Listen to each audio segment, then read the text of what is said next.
Most everywhere you go out west, you find a photographer has been there before.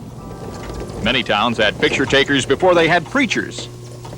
People didn't always care where they'd end up, but they wanted the folks back home to see they had arrived. Raise your head a little higher.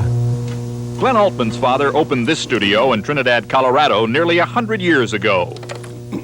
Glenn has grown old here too. I'll be 18.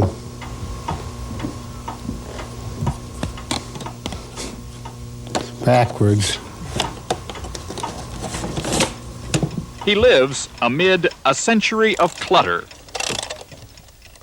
His cot is in the corner next to a stack of 1,300 records, which he plays for friends who drop by.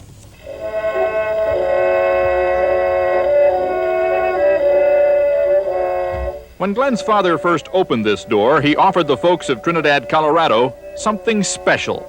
That's a good tempo. Climbing the 28 steps to Altman's studio was an important moment. The picture carried back would be, for some, the only record they had lived. Before photography, only the rich could afford to be remembered with painted portraits. Watch me. Raise your eyes. There, that's it. Under the carbon arcs in Altman's studio, even the poor could defy the anonymity of life. When death came, their photographs remained.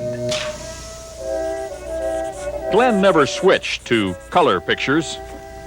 He prefers to add his own. Put on anything you want, and for taking a color photograph, you gotta take what's there.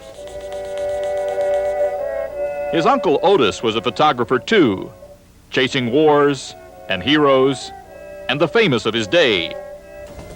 Glenn stayed home and took pictures of his neighbors. He has no children, never married, but he is surrounded by a century of images.